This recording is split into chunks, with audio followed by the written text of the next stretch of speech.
Hi Bes! Gusto mo kumain ng street food pero bawal sa'yo? Ito ang sagot. Bukod nga sa napakadaling gawin ito, ay healthy pa.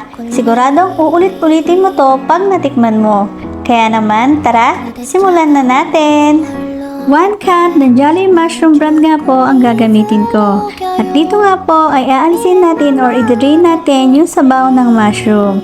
At sa isang lagayan nga po, maglagay nga po tayo ng 1/4 cup na cornstarch at ng magic. Lagyan po natin ng tubig, then i-mix po natin.